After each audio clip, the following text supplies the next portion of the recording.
6:35. Mayor, opening statement. Yes, please. Let the minutes reflect that adequate notice of the holding of this regular meeting of the Howell Township Council was provided for in the following manner: by the posting of a copy of said notice upon the bulletin board in the Township Municipal Building on January 5, 2017, by the faxing of a copy of said notice to the Tri-Town News, Asbury Park Press, and Star Ledger for information and publication on January 5, 2017, by the filing of a copy of said form of notice in the Township Clerk's office on January 5, 2017. The public will be allowed to attend and will be allowed to participate pursuant to the Open Public Meetings Law. The public is reminded that civility and decorum will be maintained during the meeting. Any contracts awarded at this meeting or between now and the next meeting will be required to comply with the requirements of Public Law 1975, Chapter 127. In accordance with the Fire Prevention Code, be advised that this facility is designed with emergency exits for your safety. Locations are as follows: upon exiting the meeting room, they are to your left and to your right. Furthermore, smoking is not permitted in the municipal building. Please take note that this meeting is being videotaped for possible future broadcast on Howell Television. Roll call, Mrs. O'Donnell. She's not here. Mrs. Smith. Present. Mr. Walsh. Here. Mr. Nacastro. Here. Mayor Berger. Present. Are there any reasons to go into executive session? There is, Mayor. There's a number of reasons. The first is an employment or personnel matter involving the manager's contract. The second is litigation, Hardin versus Howell Township. The third is litigation, Congregation Callel versus Howell Township. Another litigation matter is the Mount Laurel litigation. There's going to be an update on that. And then there is another personnel matter involving the energy aggregation consultant, and then contract negotiations involving with somebody named Giuseppe Ingrao, involving an offer to purchase township property. Okay. Could I have a motion to? Motion to go into executive session. Second. Whereas the governing body of the Township of Howell is authorized pursuant to NJSA 10:4-12 to exclude the public from that portion of the meeting for purposes of discussing specific matters as permitted by NJSA 10:4-12. Whereas the governing body of the Township of Howell intends to discuss certain matters which are deemed confidential pursuant to NJSA 10:4-12. Whereas at this time, the governing body of the Township of Howell cannot determine the time when the discussion to be held in executive session will be made public, but will disclose the minutes of executive session when the need for confidentiality no longer exists. Now therefore be it resolved by the governing body of the Township of Howell that this meeting shall be adjourned to an executive session, and the public will be excluded in order that the previously listed items, and will reconvene this public meeting. The presiding officer will announce, if possible, the time when and the circumstance under which a discussion conducted in executive session will be disclosed to the public. Roll call. Mrs. Smith? Yes. Mr. Walsh? Yes. Mr. Nacastro? Yes. Mayor Berger? Yes. I would like to call this meeting to order at 7:45.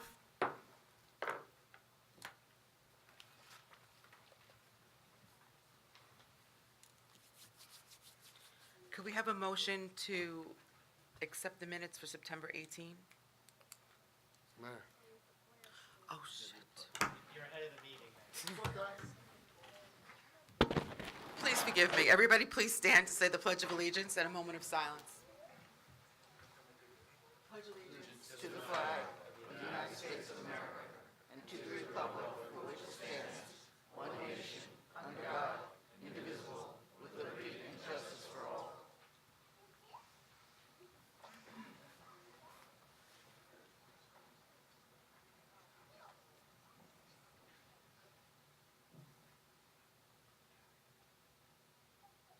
Thank you.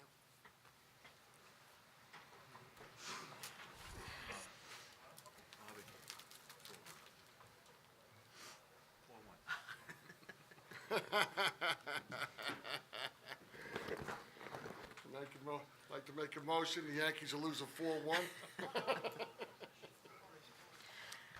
I have a- Mayor, the next item on the agenda is the acceptance of minutes on September 18 and September 26. All members were present, so we'll put that as a motion. Make a motion to approve the minutes. An executive. Second. Roll call, Mrs. Smith? Yes. Mr. Walsh? Yes. Mr. Nacastro? Yes. Mayor Berger? Yes, ma'am. The next set of minutes is September 19. Councilwoman Smith was absent. Make a motion to approve September 19th. I have a correction. I wasn't there, but I'm listed as being there. I'm sorry, what? I didn't hear. In the minutes, it says she was present, but she wasn't present. I have it Second. correct on my notes. Second. Okay. Mrs. Smith? Yes. Mr. Walsh? Yes. Oh, I'm sorry. She has to abstained. abstain. I wasn't there. Abstain. Understood, abstain. Mr. Nacastro? Yes. Mayor Berger? Yes.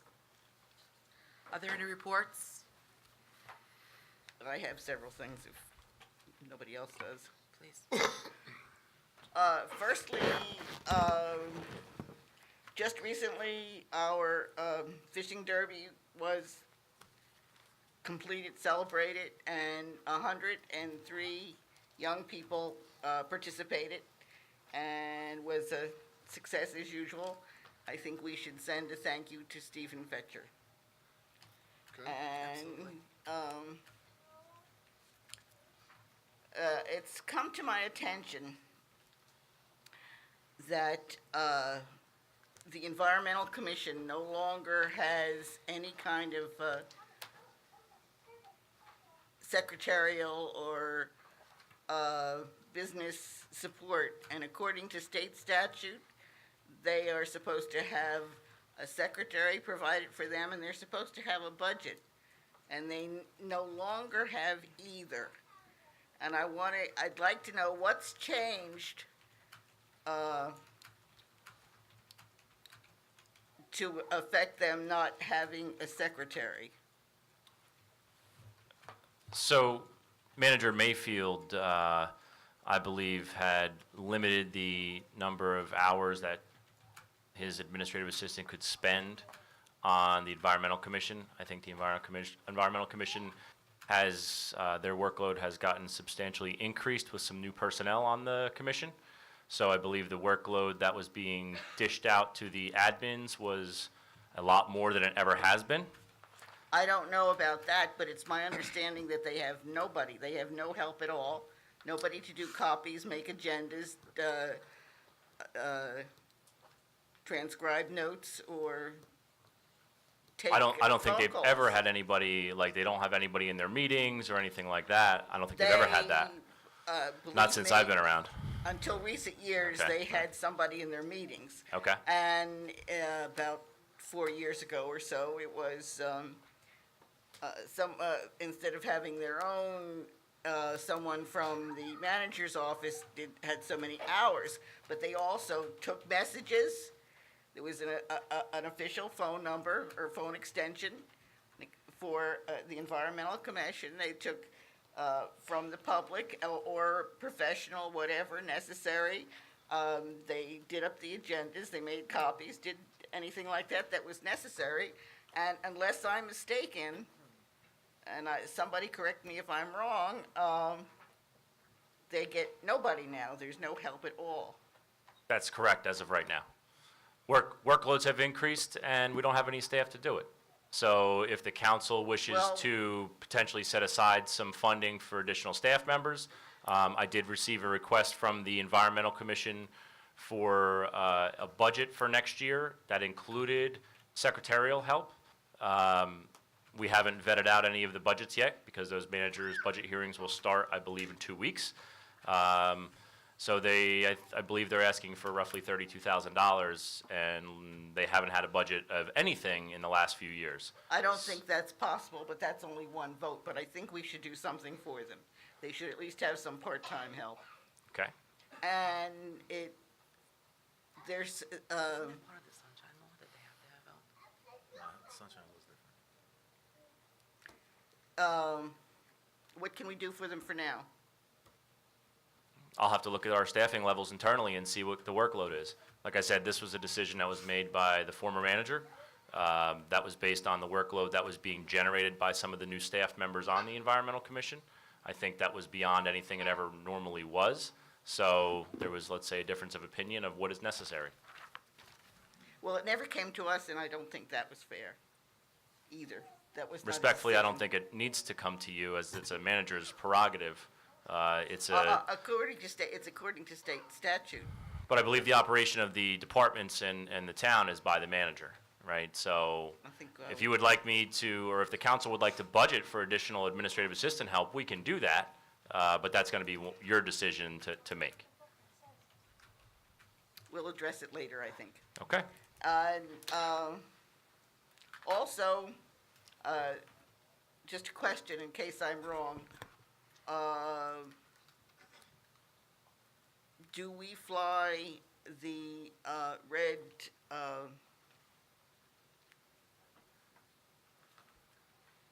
gosh, what is it? Yeah, the flag, it's gone out of my head. Yeah. Yeah.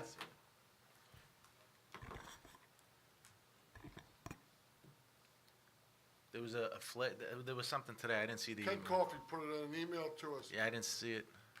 Flag The will be KIA announced for flag. municipal Right. election. KIA. I haven't seen it yet.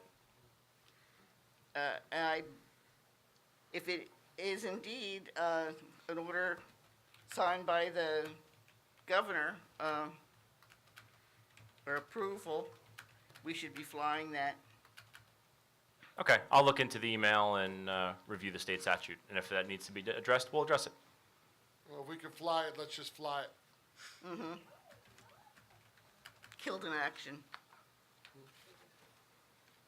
I had one more thing, it's going out of my head. Okay.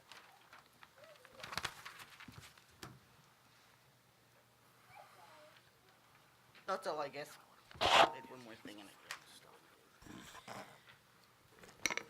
This is National Breast Cancer Awareness Month. We have a proclamation. I'd like to read the proclamation. Whereas breast cancer touches the lives of Americans from every background and in every community across our nation, and whereas an estimated 252,710 women will be diagnosed with breast cancer this year, and tens of thousands are expected to lose their lives to the disease. And whereas during Breast Cancer Awareness Month, we honor those we have lost, lend our strength to those who carry on the fight, and pledge to educate ourselves and our loved ones about this tragic disease.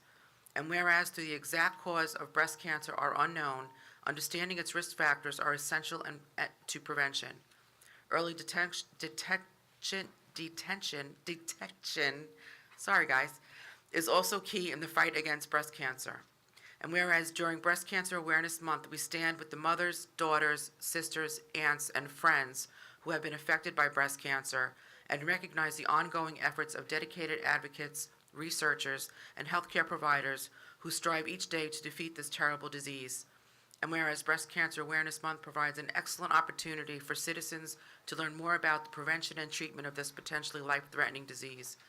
Therefore, I, Teresa Berger, Mayor of Howell, do hereby proclaim the month of October as Breast Cancer Awareness Month in the Township of Howell, and urge our citizens to work together to increase awareness and support education and research. At this time, I'd like to call up Chief Kudrick to the podium.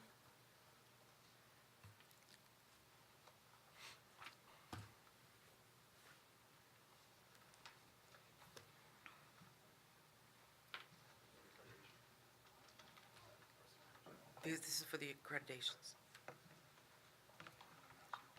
Should we go down there?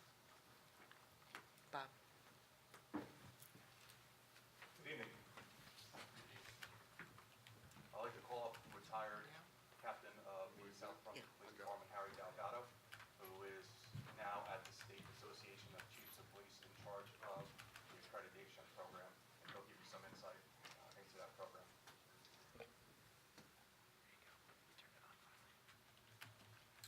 Thank you, Chief, and I apologize for those that I have to turn my back to.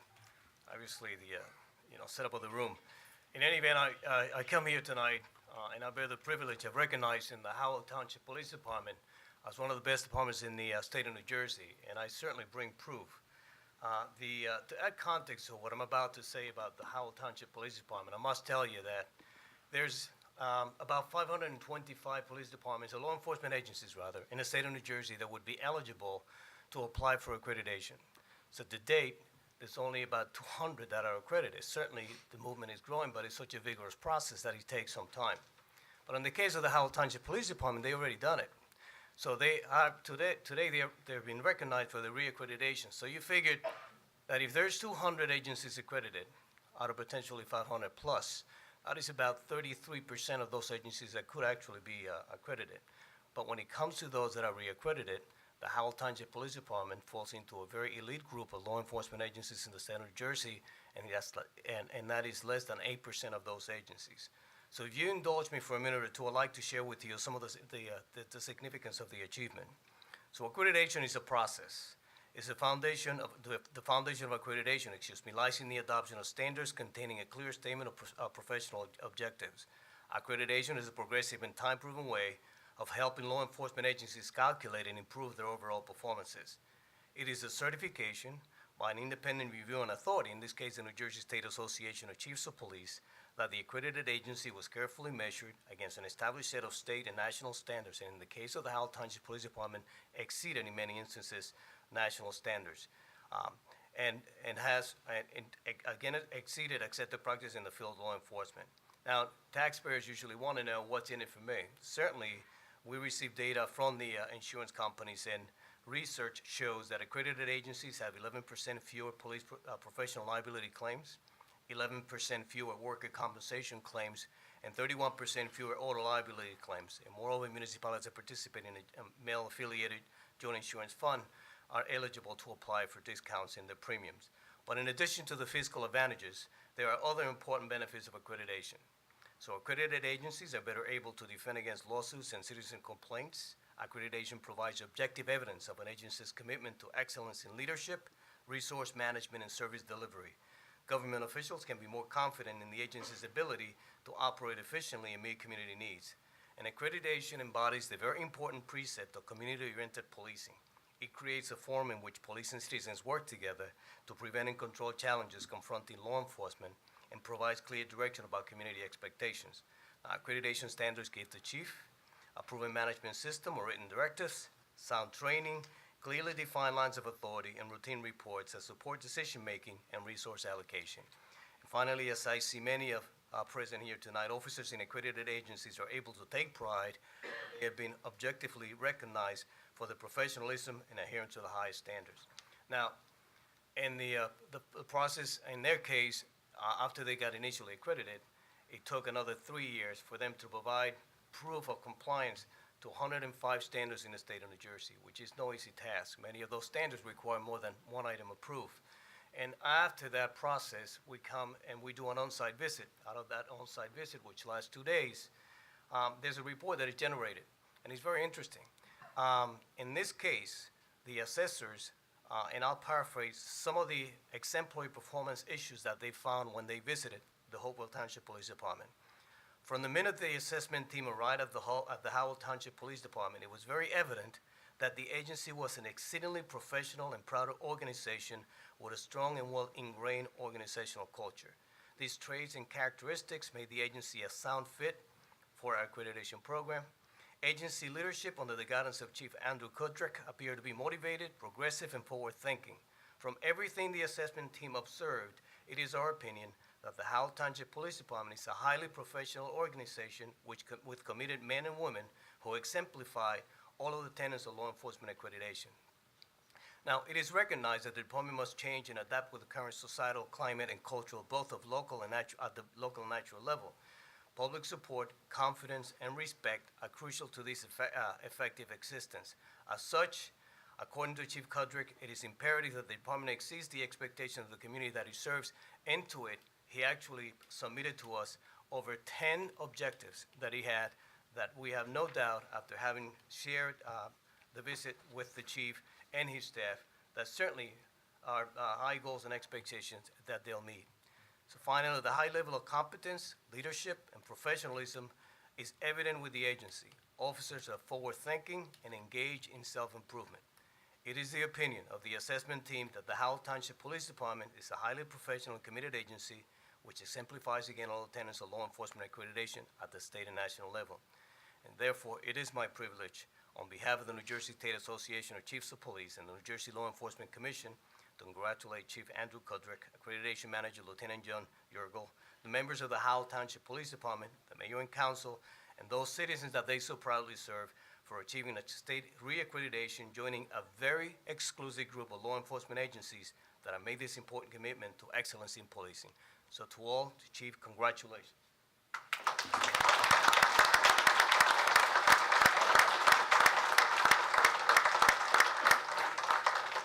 behalf of the New Jersey State Association of Chiefs of Police, I present you with the actual certificate, which clearly states that you'll see me again in 2 years. But good work. Good work.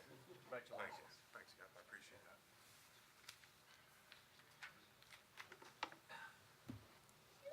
So if I can just call up Lieutenant John Yurgel and Sergeant Scott Revelak up to the front here.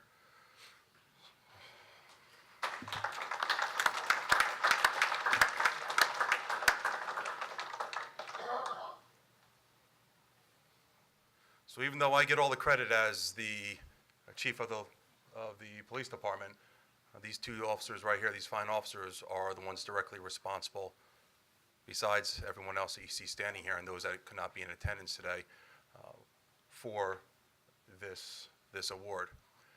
It was a 3-year process, like Captain Delgado said, very intensive. There's a lot of times they rode me to get things done, and I had to drop what I was doing. Sometimes it took a couple additional requests, but it was a very extensive process, to the point that they are counting. How many pieces of evidence did you have to go through to audit? There's 6,000 pieces of evidence to make sure they were all where they were supposed to be in our evidence room. So that's how meticulous and detailed this recognition is. And just like Captain Delgado said, it is only a small amount of agencies that actually reach this certification. So I'm very proud of all the officers that you see here, especially these two fine officers that are in front here and those that are not in attendance, for us receiving this award. So again, on behalf of the Howell Township Police Department, I thank the New Jersey Chiefs of Police Association for coming in and doing this, basically this audit and assessment of the police department. It's not too, as a chief, you kind of get a little hesitant when you got outsiders coming in and evaluating your police department. But I knew when they were coming in, I knew how professional the Chiefs Association is, and I knew we were going to be okay. And again, thanks, Cap. I appreciate the award, and on behalf of the police department, thank you. I appreciate that.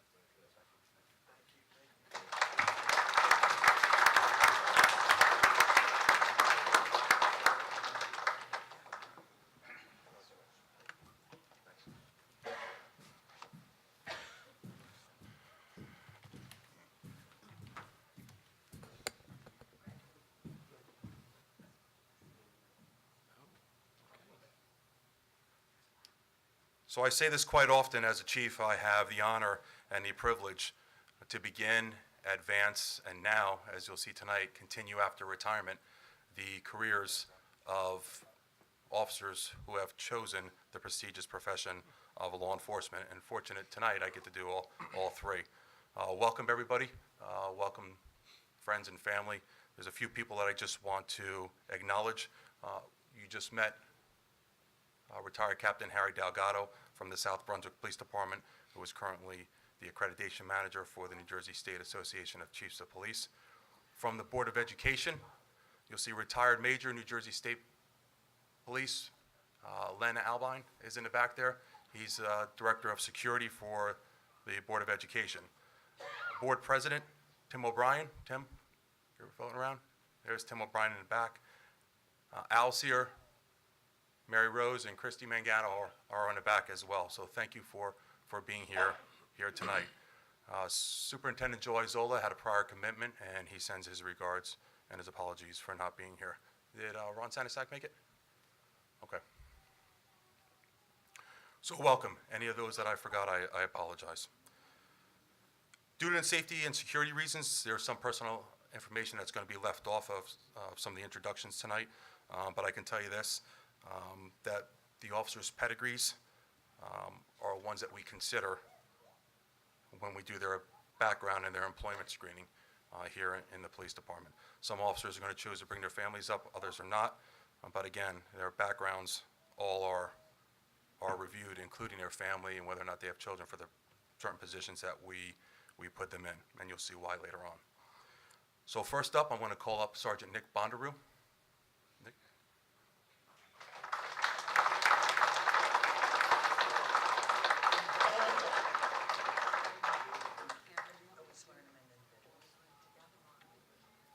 He's going to be individually, and then the rest of the SLEOs are going to be, I'm going to say a little bit of background first, okay? Nick is a lifelong resident of Howell and graduate of our fine school system. He is a life member of the Howell First Aid Squad, where he began his volunteer service as a cadet, and you'll see many of the members of the Howell First Aid and Rescue Squad are here tonight in show of support. It's a close working relationship that we continue to have with Howell First Aid.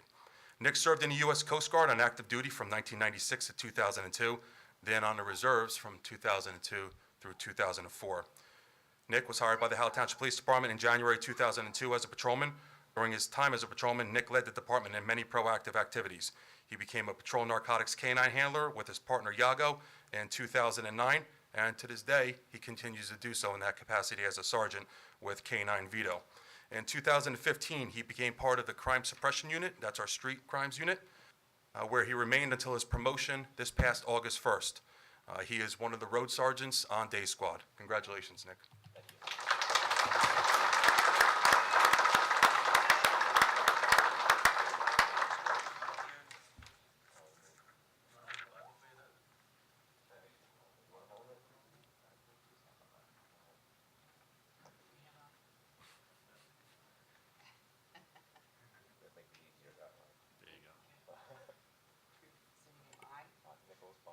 Do solemnly swear that I will support the Constitution of the United States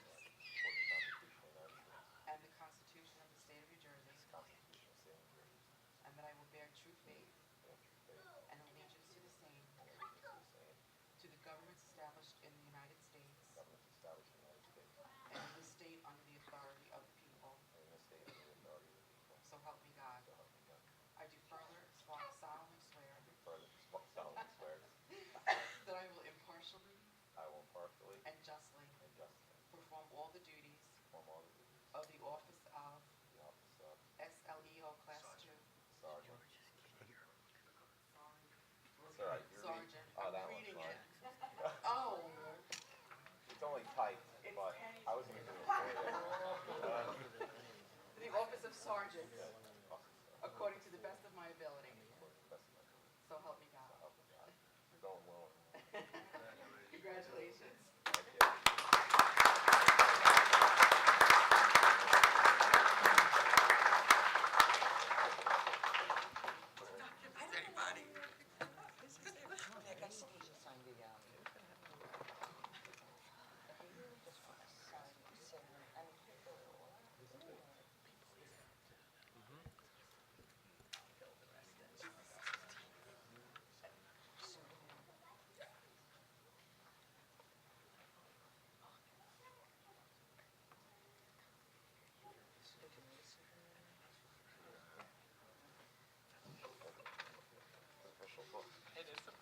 Nice job, Nick.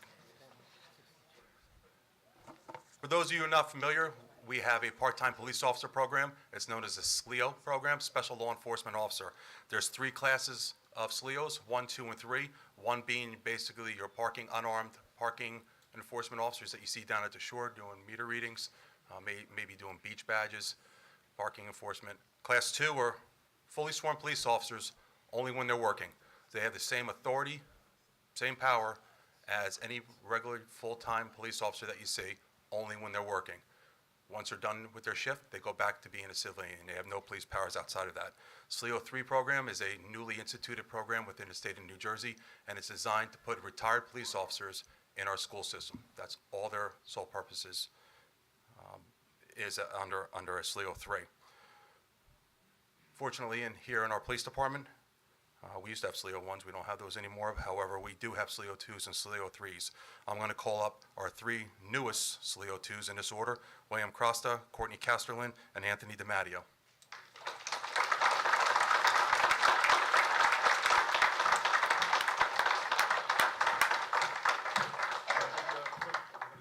background on each of them.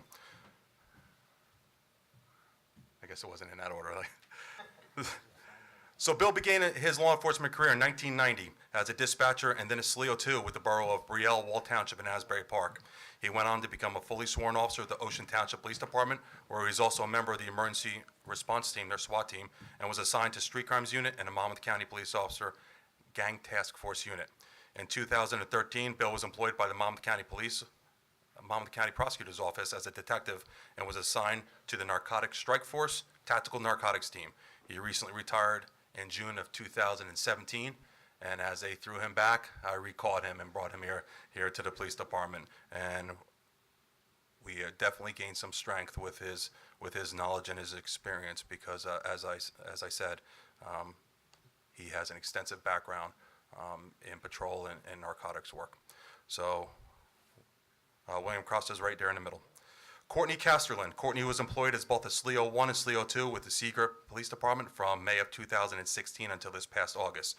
She held a coveted position of platoon leader throughout her training at Monmouth County Police Academy. And just to tell you about Courtney, Courtney applied to us a couple years ago. Was it last year? 2 years ago. And I had my eyes on her, and she didn't make it as of yet. She was working her way in there. And I happened to go to a police academy graduation, and I saw her as a platoon leader. And I went, I'm definitely going to try to pick her up, and here she is. She holds a Bachelor of Arts degree in biology from Stockton University, and she's a resident of Toms River. So welcome, Courtney. I'm glad to have you on board.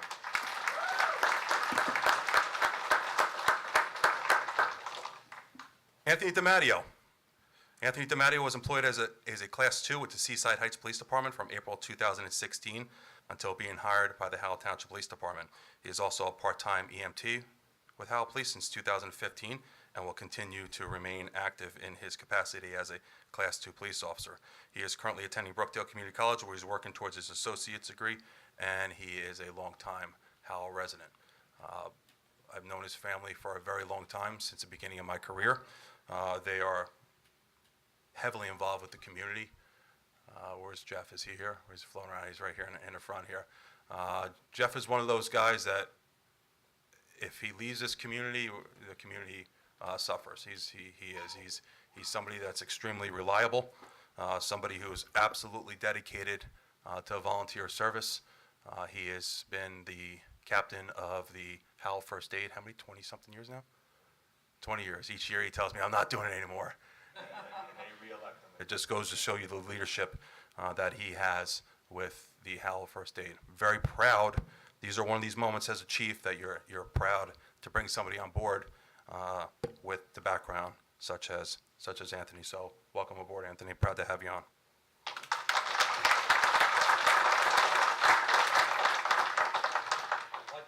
I'd like to bring up our SLEO 3s now. Bob Richter, Stephen Eckel, Joe Burst,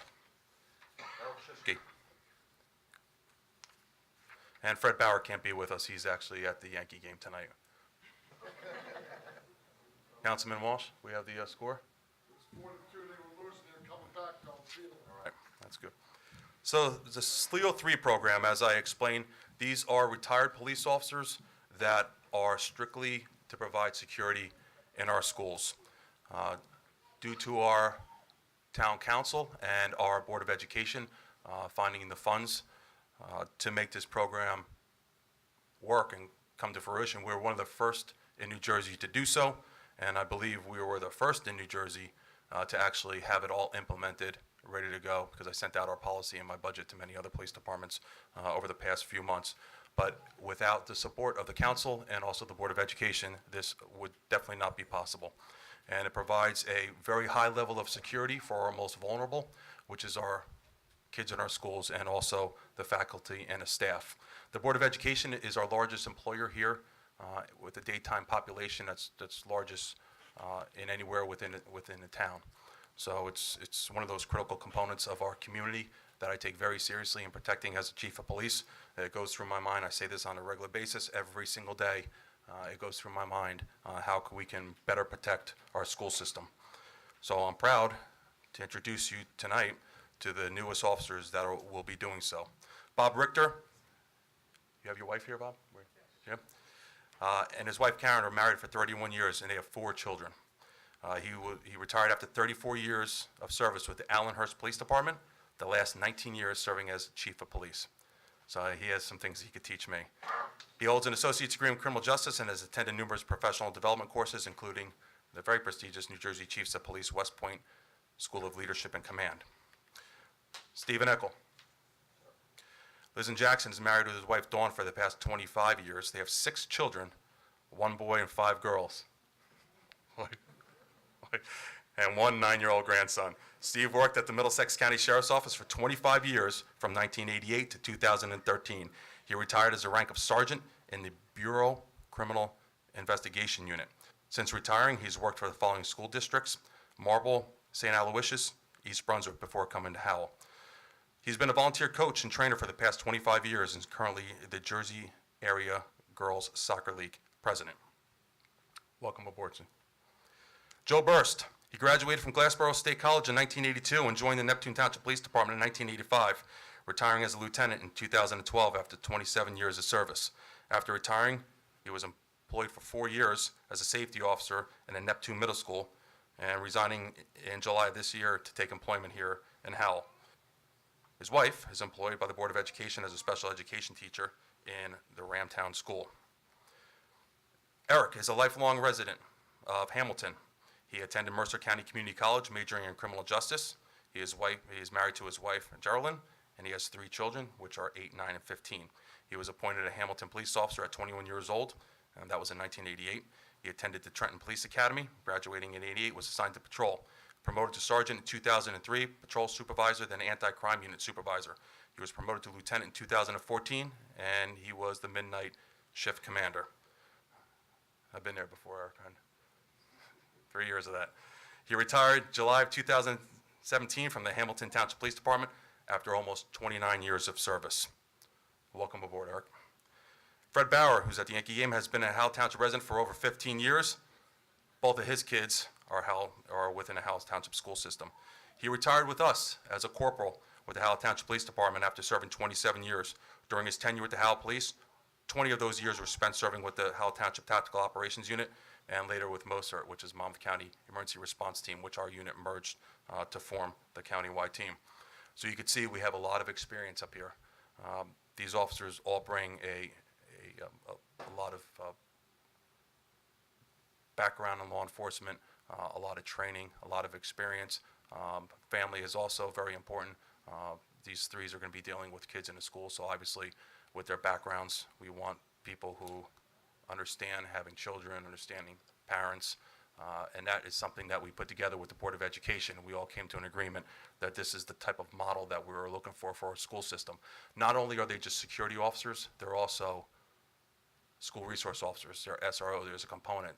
And you'll notice that we gear them up just like any one of our patrol officers, because the whole point was those kids in the schools, they're going to recognize these fine officers that they see every single day inside their school system. They're going to contribute that same image and that same feeling that they have towards these officers to the officers out on the street. So it was a program that Tim O'Brien and I, board president, has spoken about for the past 5 years, and finally it's come to this point. We're very picky on who we select.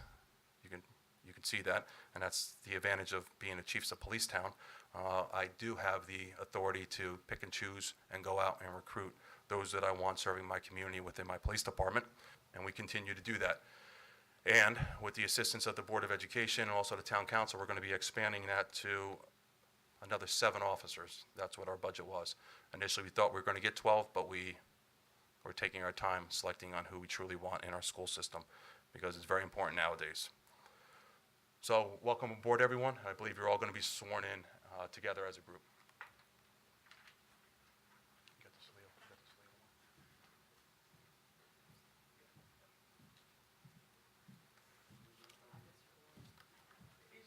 I think just say raise your right hand. Okay, guys, raise your right hand. I say your names. Do solemnly swear that I will support the Constitution of the United States and the Constitution of the State of New Jersey, and I will bear true faith. Trying to be easy on you.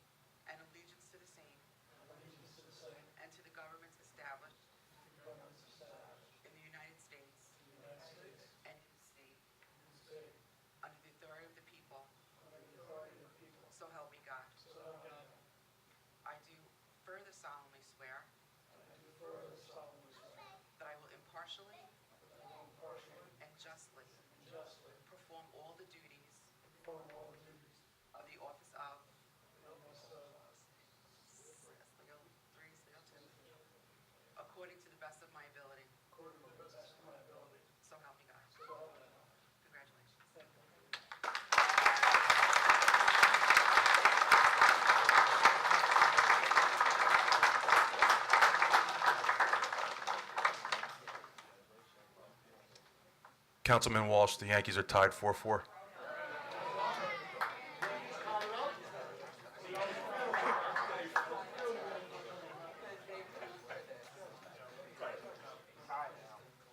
So again, in closing, I just want to thank everybody for the continued support and coming here and supporting all the officers, and also to the town council and also the Board of Education. Without their support, all of this would not occur. And I'm very fortunate because I'm up here quite often announcing promotions and hires and recognitions. And again, that wouldn't be possible without the support of both the town management, the council, and the Board of Education. So thank you very much.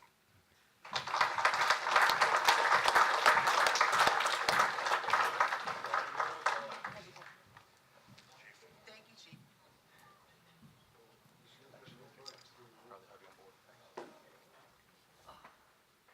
Donnie, we don't need it, Donnie. We don't need it, Donnie.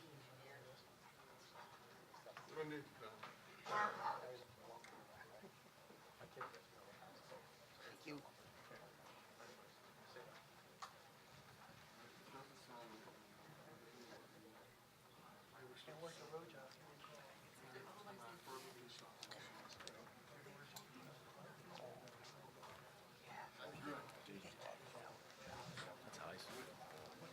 Take 2 minutes? Sure. Or do you want to leave? At this point, we'll just take a quick,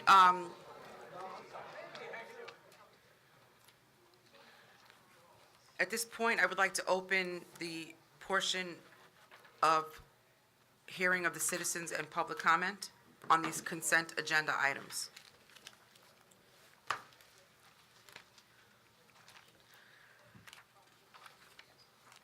Elizabeth Naskowitz? Naskevich. Sorry, Naskevich. Naskevich. Everybody's butchered that for 30 years, don't worry, you ain't alone. I'd like to talk about the application for the Capital to Coast Trail grant, and I'd like a little more information on it. Are we applying for a specific location, or are we just putting it out there to get the money and then deciding which route we'll take later? How much are we planning on getting for this grant if we do get it, and what, is it a matching grant? I have all those questions and a lot more. We're asked to vote on something with no information. That's very unusual. Because, see, the concept that we have is that, okay, it's nice to have a bike trail, but number one, it should be a multi-use trail and not just a bike trail. And if we're putting it through Bear Swamp Natural Area, before we put any money out, can we finish the job within a realistic cost? Because I don't see a paved, wide bicycle trail going through the major heavy-duty wetlands that it would take to get to Allaire Park. And I think we need a lot more information. What happens if we get the grant? Okay, is it a $250,000 grant matching? When we get it, there's no way we're getting from point A to point B and finishing that trail, going the route. I have a feeling the plan is for $500,000. It's not going to happen. So I want to see, before we start anything, the permit to get across the railroad track, the permit, and how we're going to get across 547, and how we're going to get across all the wetlands in Bear Swamp Natural Area, or if we have another route, I'd like to know that. So, what's the deal? Yes, sir, Ready. please. Okay, so there's quite a few questions you would just ask there, Elizabeth. First off, the Capital to the Coast Trail application that I made to the DOT on behalf of the township was for the route that we've seen before through Bear Swamp, which starts at Oak Glen Park and traverses along the majority of the existing trails that are already in Bear Swamp and come out on Maxim Road and cross Maxim, or go along Maxim to Lakewood Farmingdale and cross into Soldier Memorial Park. So this is the route that we selected 2 years ago based on the planning document that was created, that we paid the consultants for the plan. So we had decided to move forward at least with the grant application. If we get it, great, we can talk about the exact details. If we do not, then I don't believe we're gonna move forward. So the grant application was for $900,000. It was to the DOT under their Bikeways program. The construction cost was estimated around $823,000, and we put in the rest for construction administration. So the DOT Bikeways program typically has $1 million set aside for bike trails, and they typically award 3 to 4 applications only across the state. So this is a very competitive application process. We've kicked this around for almost all the years that I've been an employee here now. Before you were and- here. And probably even before I was here. I know it was before I was here. So we decided, if we can go after it with grant funding, we're gonna do it. So that's what we did. It is a multi-use trail. That's exactly the phrase that we used in the application. It's actually a non-motorized multi-use trail network, so it is not all paved. We'll have some paving areas probably near the intersections of 547, potentially along Maxim Road there. But other than that, it's proposed to be a majority of a quarry dust trail, so that we can have multi-use for different people, including the horses that you're concerned with. So that's what the application's for. How are we getting across the railroad? Well, I think the existing trail network where the people that do ride horses cross the railroad right now would be the logical choice. I've already spoken to New Jersey Transit and Conrail regarding that, and I've also actually spoken to the county park system for an assistance in creating an actual trail crossing, a legitimate trail crossing in the middle of the woods. So that conversation has been started, and so far they haven't said no. How about environmental impact statement and all the wetlands that you're gonna encroach on? I mean, So that's one of the reasons why we're going through the existing trail network, because it's already there. Yeah, So we don't have to worry too much about wetlands in that regard. Under certain rules, under the DEP and permit by rules, we're allowed to do a 6-foot wide trail through wetlands as long as we maintain existing drainage patterns. So for some of the potential areas where we don't have an existing trail and we'll have to cut a new trail, we do have a method to do that relatively easily. and you have a method to get through the bottom tract and those wetlands? Because I can't get through them. The bottom tract, to where at? By Blewitts? In between the fields of Soldiers Memorial and the Blewett property. Right, so that's not part of this application. So that would be the next phase of the application. So I've also spoken to Alaire State Park and the people that, the superintendent that runs there, and the county park system and Howell Township to try to coordinate to get an actual connection through Alaire. Right now, the Capital to the Coast Trail ends on Hospital Road, about halfway down Hospital Road in Howell Township. However, Howell Township has stated they're not going to do any more trail work until there's a legitimate connection point with Howell. So they're not going to go after any more trail grants on their end until we do some work, which is probably understandable because I think Howell Township has done almost the majority of the work so far, with the exception of Manasquan Borough. So we have a pretty good idea, a pretty good plan, a pretty good grant application. I did write into the application that if we do not get the full amount of the grant, that we would scale back the actual length of the project. Right now, it is 2.25 new miles of multi-use, non-motorized trail. So we would like to, if we only get, say, 300,000 or 400,000, which is what some of the awards have been in other years, we would potentially scale it back and make it more of a realistic approach. A little shorter, somewhere to a parking lot, something like that. So it wouldn't connect up, it would just stop. Well, this isn't going to connect right now either. This is just the next phase in the overall plan. The overall plan we're trying to incorporate is from Manasquan Reservoir to Manasquan Beach, right? So we're the missing hole right now between that connection.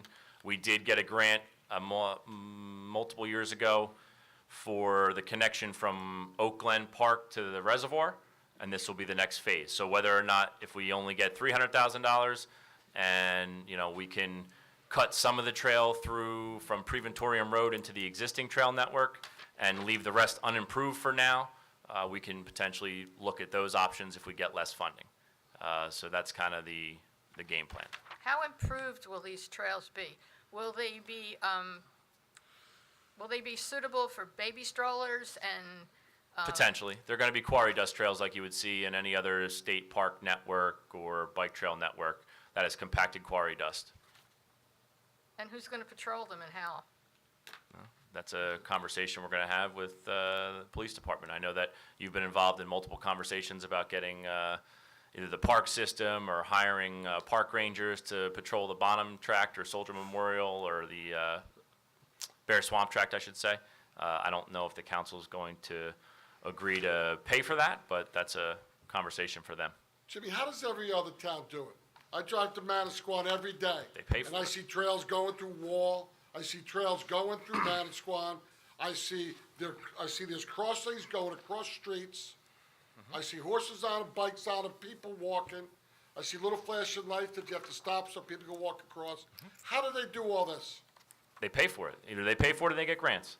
They've done both. Wall has been very successful in getting grants, and the rest of it's been capital expenditures. Now, I know the Capital to the Coast Trail, when it originally started in 2001 or whenever it started, they were trying to use the model that everything would be paid for utilizing grant funds. To date, I think they've been pretty successful, but I don't think that's ultimately 100% realistic. I think some of the towns are going to have to pay out of their own pocket under their recreation funds. Whether it's open space trust fund money, whether it's just capital budgets. I mean, we spend, multiple millions of dollars a year on different projects, and this potentially would be another project if the council decides to do that. If they don't, if we get the grant, we do the only piece that the grant allows, or we decide to throw in some more money and complete the section.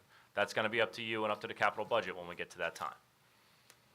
When you had the feasibility study done a couple of years ago, wasn't the prognosis for going that route rather grim with a lot of stumbling blocks in your way? No, it was actually the only trail that was really a viable option, because you have to cross Interstate 195, you have to cross Route 547, and you have to cross multiple streams, which a lot of the crossings are already done through the Bear Swamp. That was done years ago from the Forest Fire Service, who cut fire trails through the Bear Swamp, which, lucky for us, is a way to have that work done already. So there are, we'll say, unimproved trails. They're DGA or they're stone or gravel that are there now. You can actually drive a vehicle through most of the trail back at least towards the railroad tracks.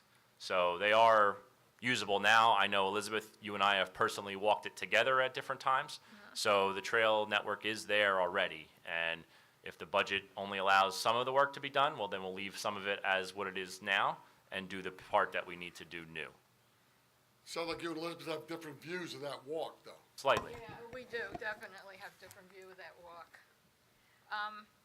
Well, I'll be interested in seeing when you have to do an environmental impact statement, how this all works out, and I would assume that it's going to go to the Environmental Commission, and I don't know what else to say. It was supposed to be a natural area.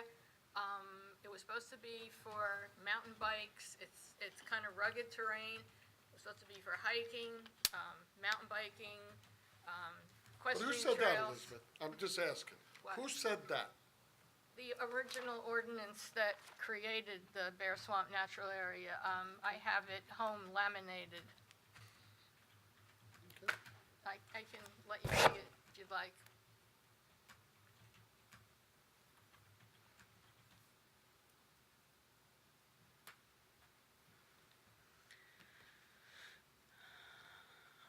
Barbara Dixell?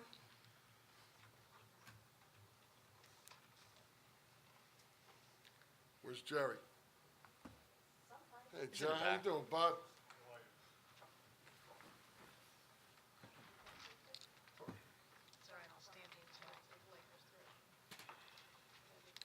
Barbara Dixell, 62A Piazza Vittoria, Freehold, New Jersey. Ask you about 9A1. What are you opposing to 9A1?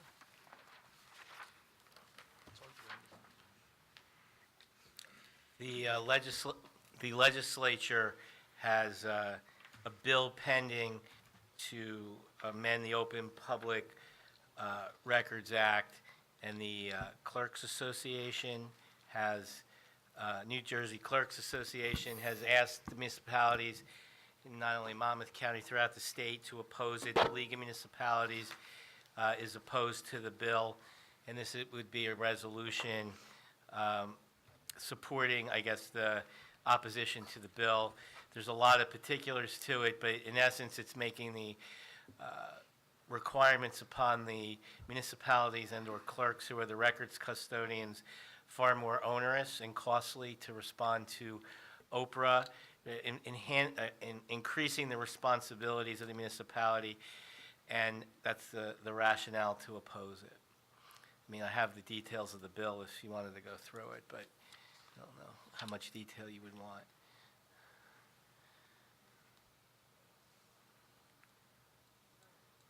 Barb, it really doesn't make a difference what we say. Trenton's gonna do what it feels like Correct, anyway. they're gonna do what they want anyway. Correct. Well, at least you can stand up for what you feel is right. Yeah, and they don't really, you know, if it's more, it's sort of, if it costs the towns more money, they don't really, don't care. they don't care. All right, 9A2.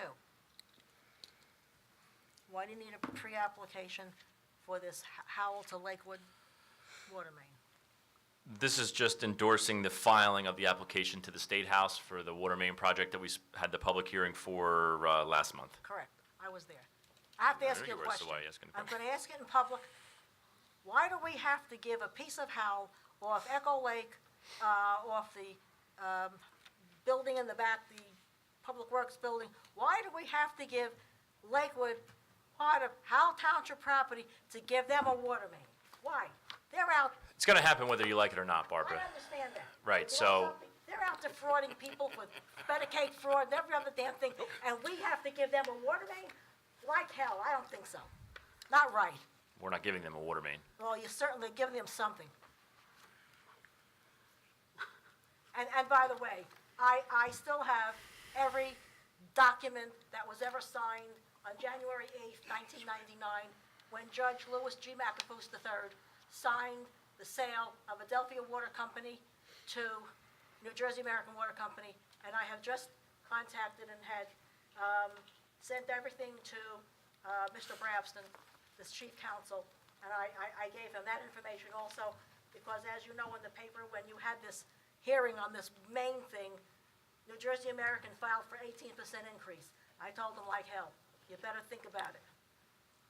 Anyway, okay. 9A4. What is a transfer, what is a place-to-place transfer?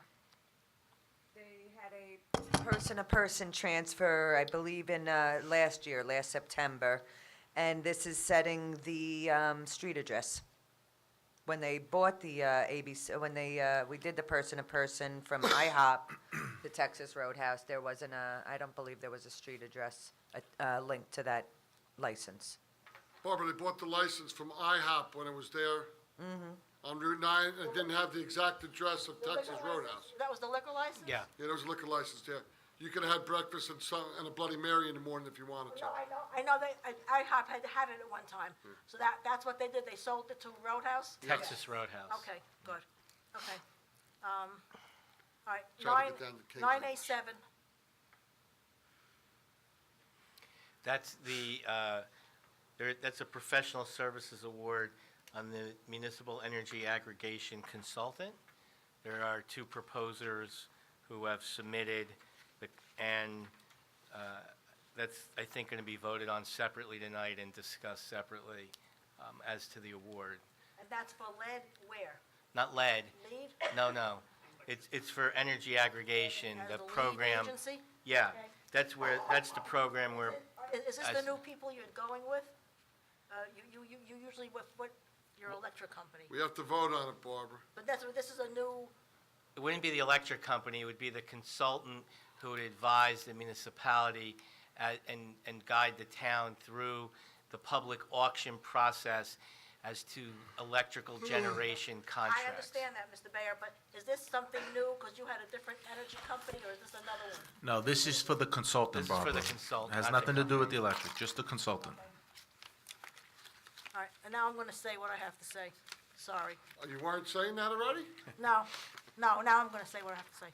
All right, with the planning board vote of yes to approve SL Homes 15 stores and 2 fast food restaurants on Block 143, Lot 23 and 24, in front of the villages, plus the vote, your vote, Mayor, to abstain, and Deputy Mayor Nicastro being a no-show vote at the meeting. This approval, it was a slap in the face to the dignity and quality of life of the 1,000 senior citizen residents of the villages. The planning board action was a total disgrace. Chief Kudrick voted no. Thank you. Let me tell you something. You people, the planning board had no right, and you as mayor were elected to serve this town. You didn't. I'm sorry. Total disgrace. The actions were a disgrace. 1,000 people, senior citizens, don't deserve 15 stores and 2 fast food restaurants in front of the villages. I wasn't there. Sorry, folks. It should never have happened. Thank you.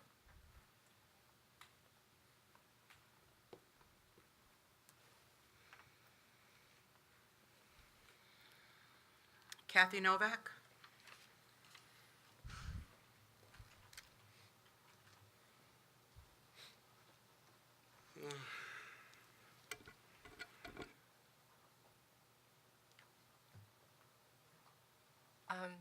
I don't even know if this is the time Please to... state your address. Oh, sorry. 16 Stratton Drive, Howell, New Jersey. That's it? Okay. I'm not sure if this is the time that I should be up here, but I just wanted to say thank you to the governing body and also to the Public Works Department for the outstanding job they did in cleaning up the Sparrow Lake. I really appreciate it, and just thank you. Oh, thank you. Thank you. Actually, if I may on that, so we did generate a work order for Public Works to go out there and clean it up, I believe, based on some of Kathy's photos that she had sent in. So that actually was supposed to happen today, and it did, and they went down there, and somebody beat us to the punch. So there was a group of volunteers, I believe, that must have gone down to the lake ahead of time, because the bicycle and the shopping cart and some of the things that were in the lake were gone when they got there. So I don't know who, but I was told there might have been a volunteer group that got together with a bunch of kids on a weekend and went down there and cleaned it. So That's kudos to them. Absolutely. Howell Township at its finest again. Mark Parisi?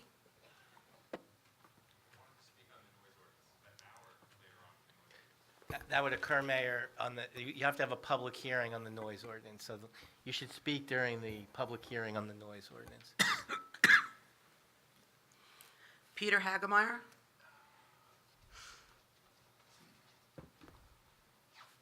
Good evening. My name is Peter Hagemeyer. I'm from Point Pleasant. I'm chairman of the Capital to the Coast Trail. If you might allow, I have a few maps and handouts. Yeah, there's a map. Yeah, there's the portal. And there's two as well.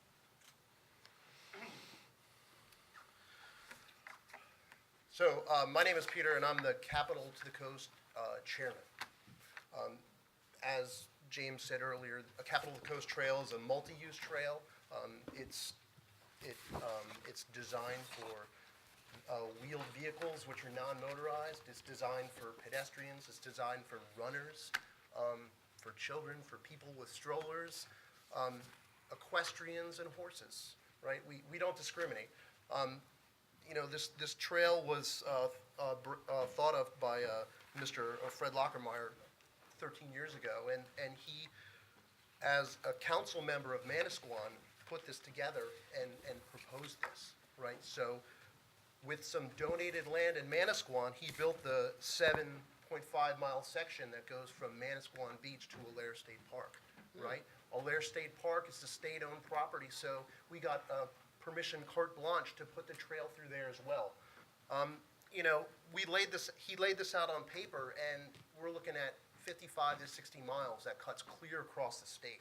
And that's property which is on state, municipal, and federal land, which has, you know, doesn't have traffic signals, doesn't have cars on it, it's an even grade, and it's all hikeable, walkable, right? We don't want motorized vehicles. It's used by all communities, right? I ride the trail about 14 miles a day. I ride on it to work, okay? And when I ride through Manasquan, I see kids from high school leaving the school, walking up the trail to go to the tennis courts. In the summertime, I see families and people walking down the trail and riding on it, carrying surfboards. I see horses on it in the fall through O'Leary Park. I mean, these trails have been put together on paper. We've drafted agreements with local municipalities such as yourself and really worked hard to help you acquire funding. So open space funding on a county level is available. There's NJDOT funding available, and in some situations, there's even federal grants. Some of the monies are carte blanche. You can do with what you wish. You can use the money for planning the trail, for whether it be wetland studies or traffic studies. But it gets us to the point of connecting these great state parks such as O'Leary, Manasquan, Turkey Swamp. In the end, we're hoping to connect to the State House in New Jersey, where it intersects the Delaware and Raritan State Canal Park, which is the longest trail in New Jersey, which will take you up to Edison. Right? It's a great network, and there's really millions of runners, walkers, and cyclists in New Jersey that use this. And it's not just me. I passed around. We've been circulating a petition. Granted, there are some Howell. There are some people outside of Howell that signed it, but a large percentage of the signers are Howell citizens who I spoke to directly that said, "Hey, I use this. This is in my backyard. I love it. I go walk the dogs." Right? And from my experience, everyone I met on the trail, we're not talking about people who litter. We're not talking about people who are loud and noisy. I mean, these are nature people. These are conservationists who want to experience it. So it's a great trail that connects New Jersey and connects people. So I'm just here to try to convince you and help you make that decision that it's putting money towards this. It gets people into a more active lifestyle. It gets them connected to businesses in ways that it's not a car, right? It doesn't give you congestion on the streets, and could get you to school, could get you to work. Peter, real fast, you just provided us with a petition, Yes. I believe. Do you know how many signatures you have on that, by chance, roughly? There If are you counted. 613 electronic. There's about 75 in the flesh. Okay. A portion of the electronic ones are not, they're not Howell. Like I said, it was a change.org petition, so I can't stop people from Florida signing it, but it does list the state and their address. That's all I got. Do you have any questions? No, thank you for that. Thank you.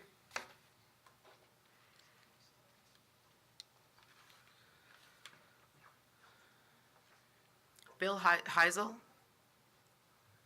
Hilsel?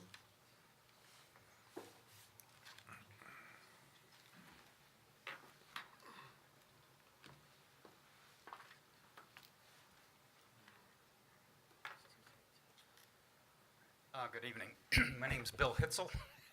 I'm here to express my support of the Capital to Coast Trail. Lived in Howell Township for the past 47 years. Anyone who has been in the township for any length of time can understand how both the population and the traffic on the roads in Howell Township have increased, particularly in the past recent years.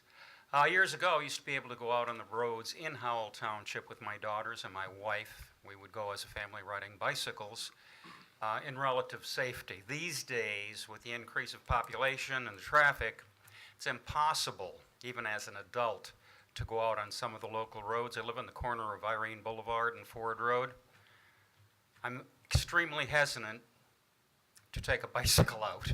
Church Road, Kent Road, I'm sure most of you are probably aware of that. I think this Capital to Coast Trail will answer many of the needs of the residents of Howell Township. It will be not only an asset for people who want to get out and ride a bicycle, but for anyone walking, jogging, whatever it is, get out, get some exercise, be great for everybody's health, which is certainly a concern these days. So that's what I have to say. I would like and hope that the township will support this proposal and do all they can in their power in order to at least get this portion of the trail completed. Thank you very much. Thank you. Andrea Brennan?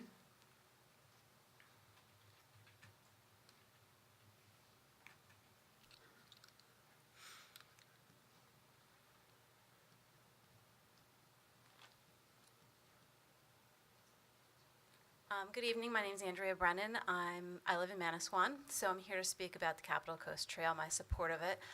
Although I live in Manasquan now, I grew up in Howell Township. Bill is my dad, and I'm the little girl he was talking about in terms of riding bikes through the streets of Howell Township. And one of the things that I would just like to say is thanks to Jim, I think it is, for giving us all the information about the planning for this portion of the trail. I learned a lot, and I'm really excited that the town that I was born and raised in is really considering applying for a grant and hopefully putting township funds towards maintaining. I can speak just as a kid growing up in Howell.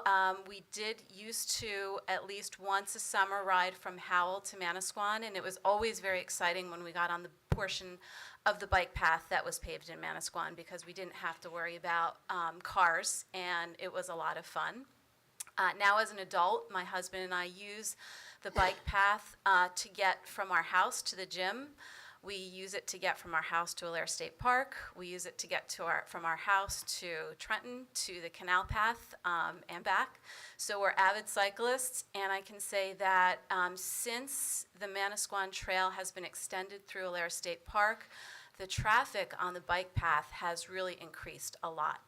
There are kids, parents, elderly people walking, riding, cross-country skiing in the winter, and it's a great escape from the traffic. I've been hit by motorists riding my bike, and it's scary. So I'd love to see more kids willing to get out and get on the path, either on rollerblades or using their bikes.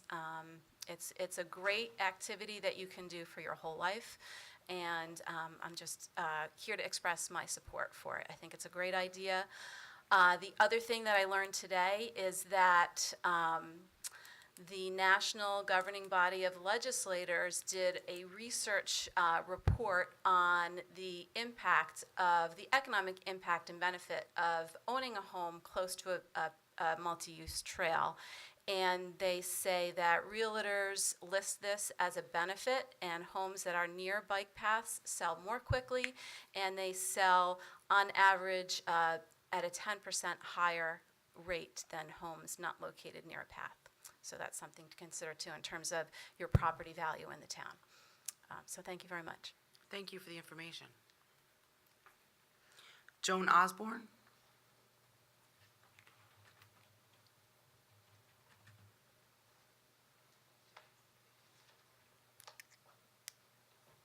Joan Osborne, 28 Bronia Street, Howell, New Jersey.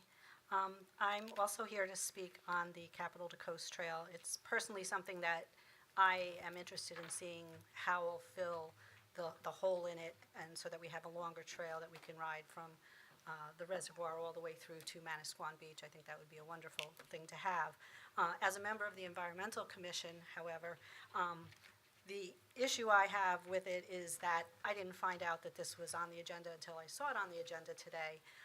I would think that that would be something, again, that a letter of support from the Environmental Commission that I could have addressed through our meeting last week, had I known about it, would have been helpful for the application.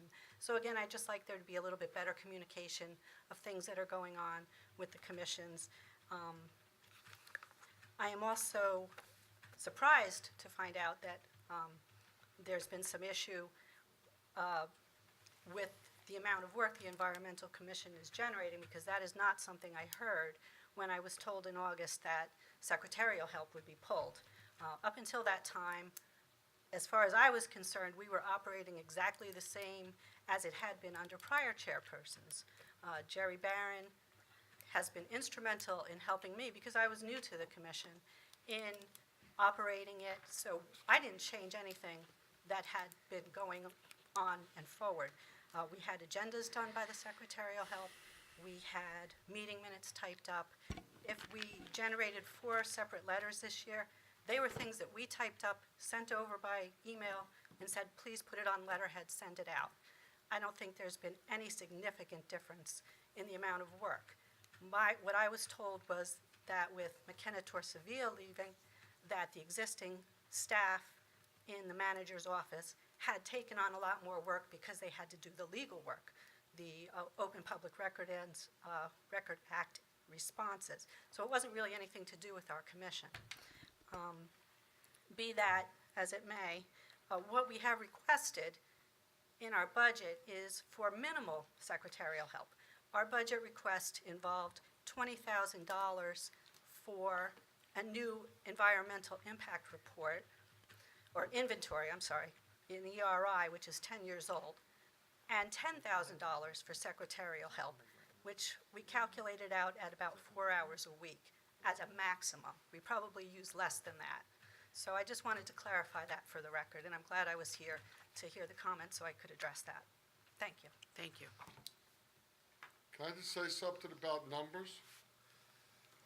If it's 4 hours a week for 52 weeks, for $10,000, you're paying About $50 an hour is what I for a got off the clerical budget. person, $50 an hour for a Well, I part-time looked at the clerical person? budget, and I added in the benefits and the cost of salaries plus all benefits on an average for the clerical staff in Howell. For amounted- part-time? For part-time?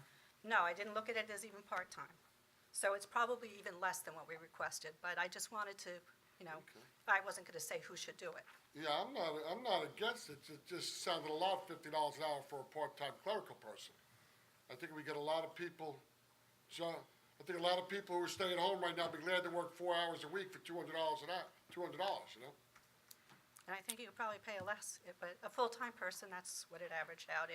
If you were going to just allocate some of a full-time person's time to the Environmental Commission. But if you were going to bring someone in part-time who didn't get benefits, it would be a lot less. Jim, 10 years ago when the environmental impact report was done, that was done through grant, right? A grant? Yes. Yes, I believe that's correct.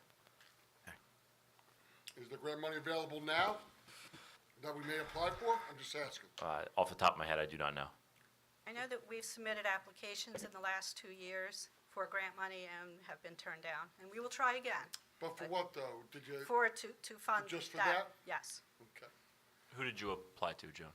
I don't recall who they applied to. It might have been Sustainable Jersey. Sustainable, okay. That's through the green team? No, this was done, Nick did it, Nick Huzard did it, and I'm sure it was a collaboration of Green Team and Environmental Commission. But did the environmental commission apply for a grant through ANJAC or anything like that? May have been ANJAC. Well, we find out the particulars and talk about Yeah, the 'cause that next was meeting. done How's early that? in February. Let's get We the found out in specifics April. on that. You like that, Ann? We will apply again. The more information you have, Councilman, the better decisions you'll make. Sometimes people say it complicates things more, but. Sometimes it does. Okay, thank you. Thank you. Is there anyone else that wants to come up and speak? Please come up.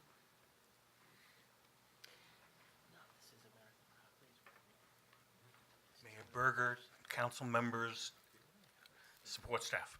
I'm Thomas Dimitriades, 233 Bry Avenue. Reason I'm here is because I had a conversation with Allison Gee from the town manager's office, who also referred me to Casey Scaduto, who is the business development consultant for commercial utility consultants. This has to do with the municipal aggregation of electricity. I'm a person who benefits from it. And I recently learned that the current contract ends at the end of December. And the information I was given was that at tonight's meeting, you would be deciding who the new aggregator would be. I noticed on the agenda that all it says is it's going out to bid. Do we have any sort of a timeline, or do we know what sort of prices we're looking for? Well, the only thing on the agenda tonight is the selection of the consultant. Okay, So there that wa- wasn't the information I was given. Yeah, By there was the an town clerk's office. There was an RFP that the township put out, and there were 2 proposals submitted. The council is scheduled to vote and discuss that, not now, but during the regular portion, during the agenda portion of the meeting. And then, once the consultant is retained, then there will be, there's support for the project, but there'll be a schedule that will be established by the consultant. Okay. Is it accurate that the current contract expires at the end of December? The contract with the current energy supplier Yes. expires the end of December. Tri-Eagle, right? Correct. Yes. Will the council make a decision before end of December as to who the new vendor will be? Well, that will depend on what the advice the consultant provides and the schedule. There are significant BPU, Board of Public Utility regulatory requirements. You can't just go out and go to auction. There are specifications that need to be done and approved by the BPU. There's a BPU process that has to be followed, and then there's a time period for implementation afterwards. So it does take some time, but we'll get that advice from the consultant once they're retained. Okay, but is it realistic to consider that as of January 1st, there'll still be a unified project to get lower electricity rates? I think that's the goal to work towards. Yes, Okay. there'll be a project, but it will not be executed by January 1st. Oh. It'll probably be a 3-month lapse. Okay, in that 3-month period, Mr. Walsh, do our electric bills skyrocket? No. They don't skyrocket, but it'll revert back to JCP&L and there, and Okay, so it's going to be their 8.5 cents per kilowatt hour. from, Okay, great, thank you. That's my only question. Thank you very much. Any other questions?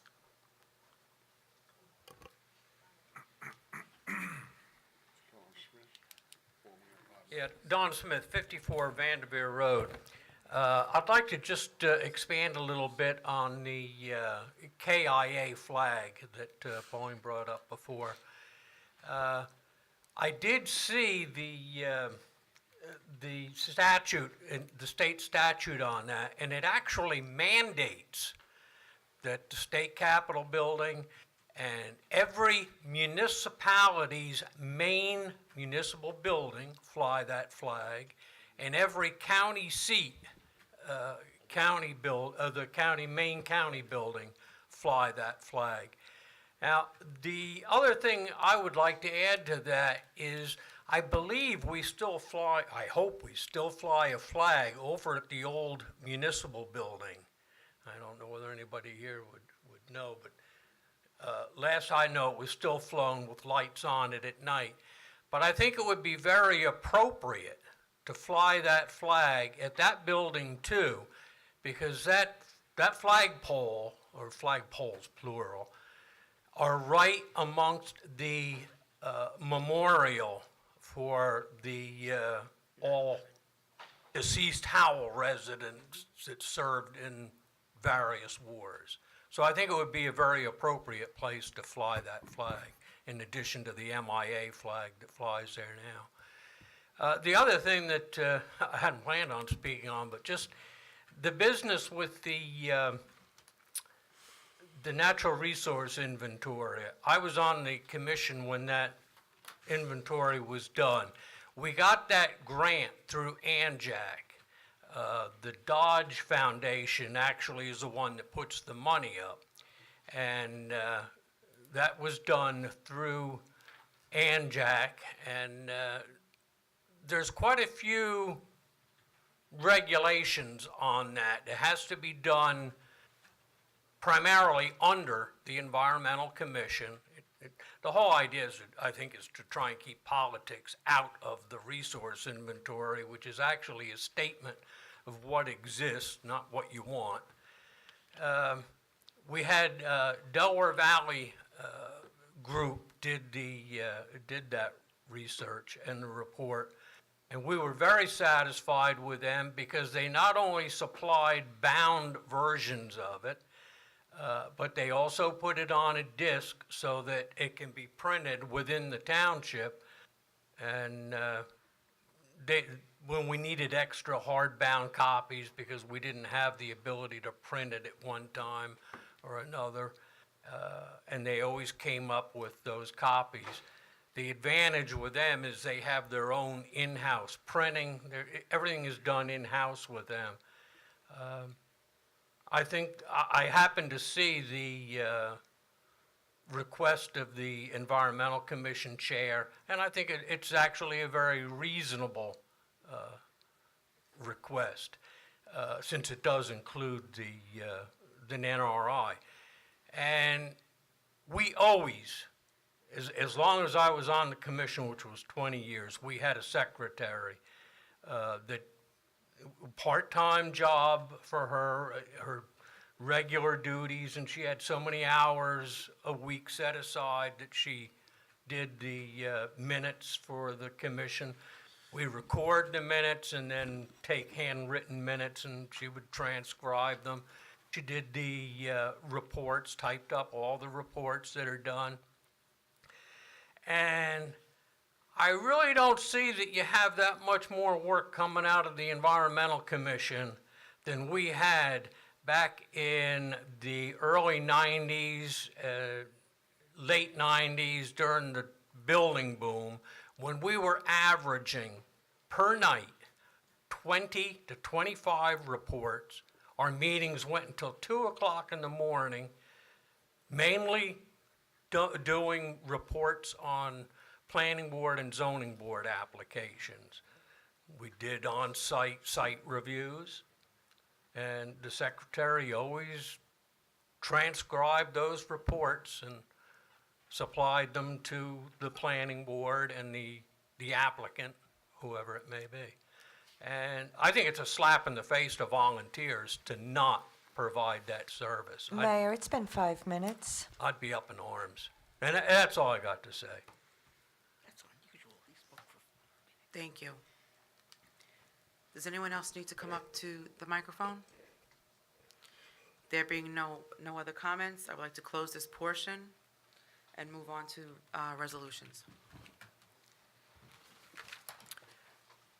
Mayor, 2 additional resolutions have been placed on the agenda from the preliminary to the final agenda. Resolution 9828, authorize refund of construction permit application, Commonwealth Title Agency, Block 141, Lot 20.22, for 28 Longbrook Lane. The amount of the refund, $6,857.14. Resolution 9829, authorize acceptance of the project, acceptance of final change order, authorization to make final payment, and acceptance of the maintenance bond for the 2016 Capital Program Number 4, NJDOT Local Aid for Church Road, contract number 16-10. Those are the 2 changes for the agenda. Thank you. And a separate vote, I'll pull the resolution number. It's 987. It is 9A7 for the energy aggregation consultant. Make a motion for 9A7 that we approve Gable as our consultant. Second. Roll call, Mrs. Smith? Yes. Mr. Walsh? Yes. Mr. Nacastro? Yes. Mayor Berger? Yes. You want a motion for 9A1 through 9A6, 9A8 through 9A29? Right, Make the a motion remainder to of the resolutions. Yep. Motion. Second. Roll call, Mrs. Smith? Yes. Mr. Walsh? Yes. Mr. Nacastro? Yes. Mayor Berger? Yes.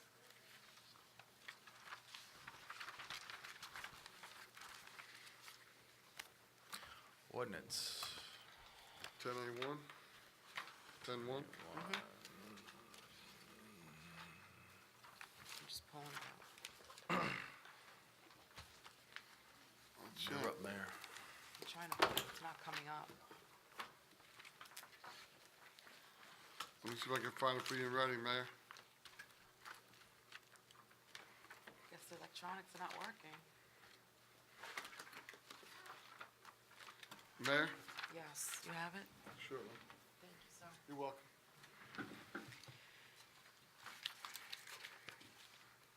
Ordinance number 0-17-31, introduced and passed on first reading on 9/19/17 and published according to law, is now being taken up for further consideration and public hearing.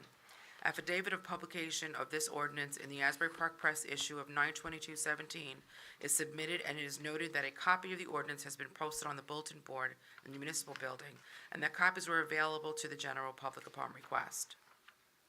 Title of ordinance, ordinance of the mayor and council of the Township of Howell, County of Monmouth, State of New Jersey, amending Chapter 208 of the Township's Code to adopt the New Jersey Department of Environmental Protection's Model Noise Ordinance. I'd like to open this portion of the meeting to discuss this ordinance.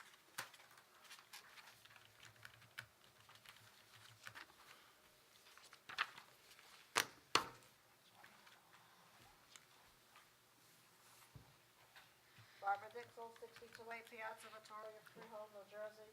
Thank you. Could you please explain to me the difference between what is on Howell's books and what does the state code noise ordinance say that is different? What are you adopting differently than what we have here?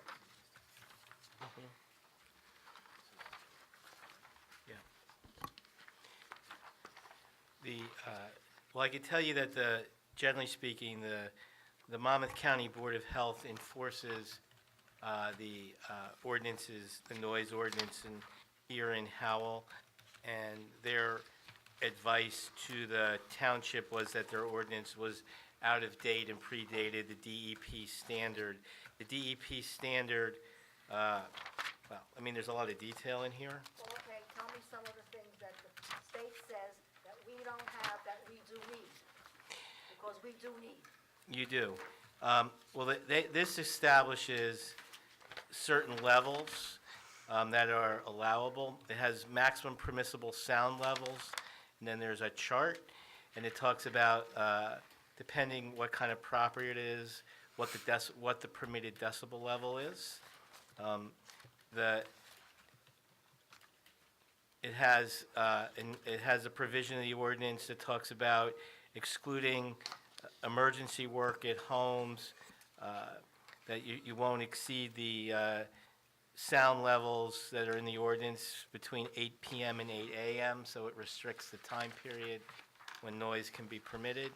And it does that, that actually does that for commercial and industrial properties as well.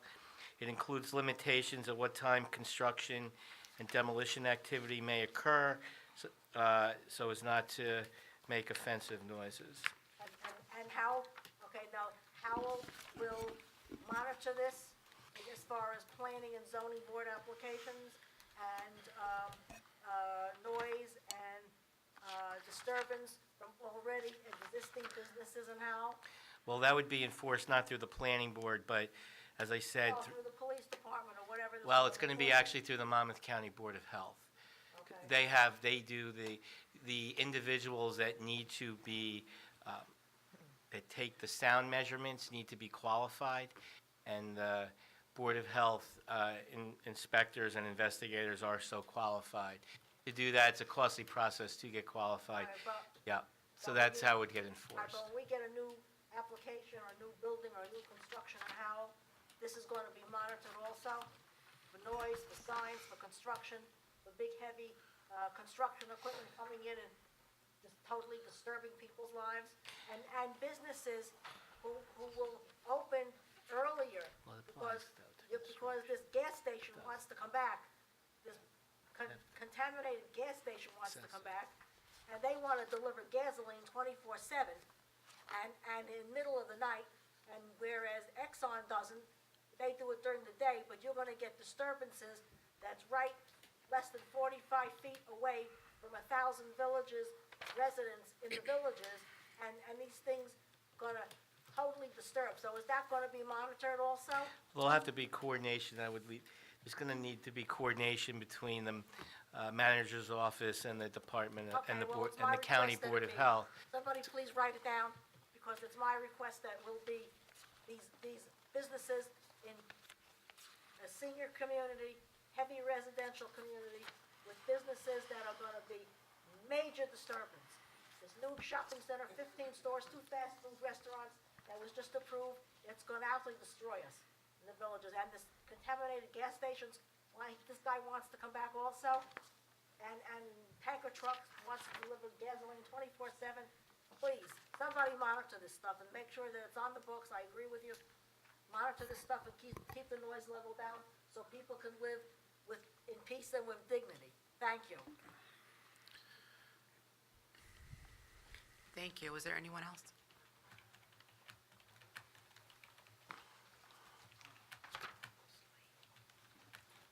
Good evening, Mayor Berger, Deputy Mayor Nicastro, and council members. I prepared a little something to read, so. My name is Mark Parisi, and I reside at 2 Castle Court. My family and I purchased our home in September 2014. We have 2 children attending Howell Public Schools. I came here tonight to express my support for the new noise ordinance and to thank Deputy Mayor Nicastro for his efforts to have this noise ordinance introduced. It is also important that I take this moment to share with the council the background behind my support. After we purchased our home, we learned the Escape Theater was going to be built next to our home, 191 feet from our property line to be exact. I attended the zoning board meetings in 2015, during which the vice president of the theater guaranteed we would hear no noise from the theater operations. Their noise expert also guaranteed to a zoning board member noise from the theater would not affect the neighbors on Castle Court. It is worth noting the theater received a planning board approval in July 2014, and the resolution for that approval stated the theater would be a soundproof box with no noise emanating outside of the building. The theater was built and opened in May 2016. My family and I began hearing a rumbling noise disturbance emanating from the Extreme Escape Theaters, which is their version of IMAX. The noise could be heard both outside and inside our home. In the interest of being good neighbors, we contacted theater management and the owners of the Greenleaf at Howell Shopping Center. They came to our property in June 2016 to hear the noise for themselves. They assured us they would hire a noise expert to make recommendations to abate the noise. Weeks went by, and they again assured us they had ordered materials to install. By August, there had been no reduction or abatement of the noise. We filed a complaint with the zoning officer seeking the protection of our rights to the quiet enjoyment of our property. A violation was issued, then rescinded because the county health department had determined the noise was not in violation of the state noise ordinance. Township code enforcement failed to consider that the plainly audible noise heard from the theater on our property was in fact in violation of the township's existing noise ordinance, 2087 section B2. We then objected to the shopping center's application for the Texas Roadhouse Grill because the theater was not operating in compliance with their approval. We filed a second complaint to the township seeking enforcement of the theater's approval. There would be no noise. The zoning officer stated the noise was not an enforceable code issue and relied solely upon the theater's resolution of approval, which did not expressly state there would be no noise, but rather that the noise, if any, would be less than that of the traffic on Route 9. The resolution omitted the guarantees there would be no noise as was represented and were a condition of the zoning board approval. We appealed the zoning officer's decision to the zoning board. The zoning officer testified he never actually came to my property to hear the noise that we had complained of. The board asked us to get the transcripts from the 2015 theater approval showing the guarantees that had been made and to get an expert noise report detailing the noise and its impacts on us. After thousands of dollars, we returned to the board and our noise expert testified noise from the theater was audible inside our home and was in fact in violation of the township's noise ordinance that I had previously cited. This fact was undisputed by the attorney representing the theater. A zoning board member,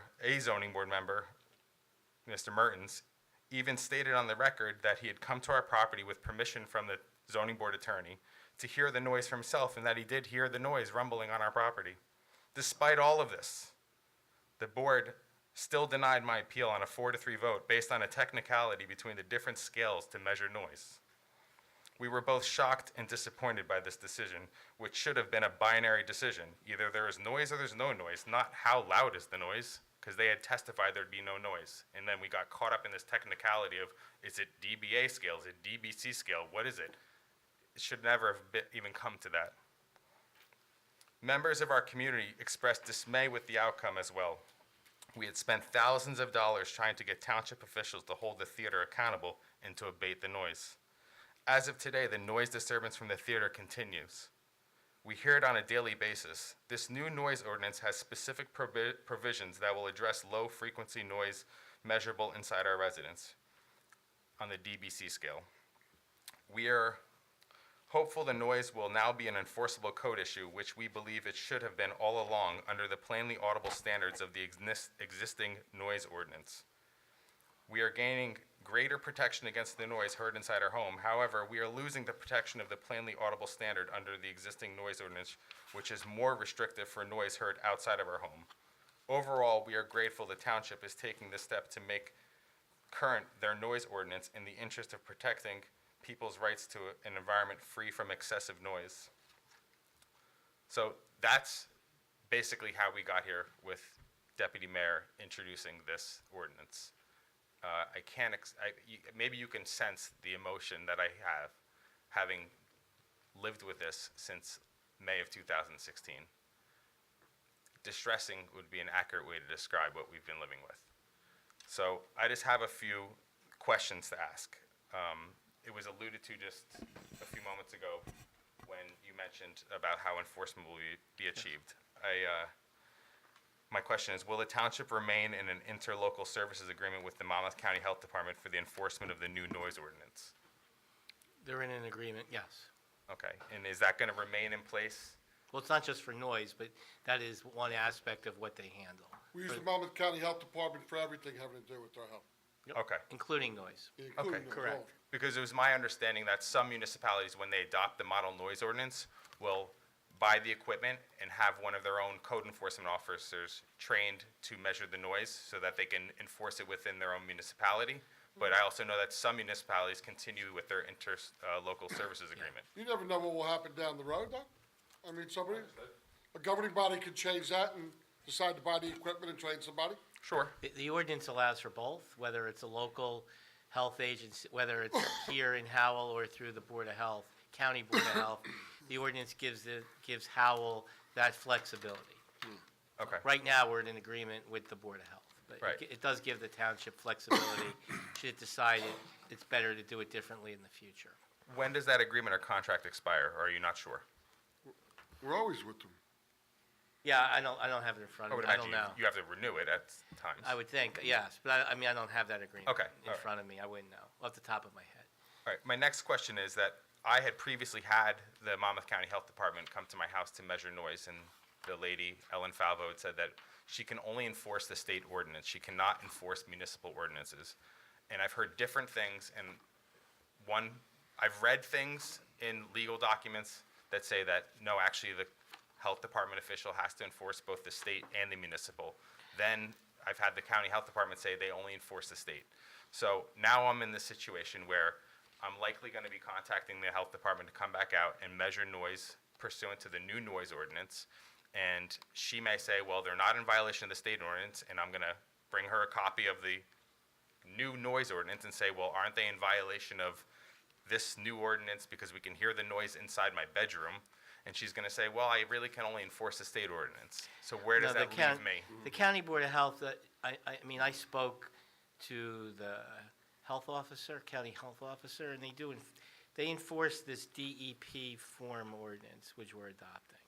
Okay. This is the DEP, New Jersey Department of Environmental Protection ordinance, in which they do enforce. In fact, that's the Which is a state ordinance, basically. Well, it's the state law, and this ordinance is now in compliance with the state law. Our previous ordinance was old.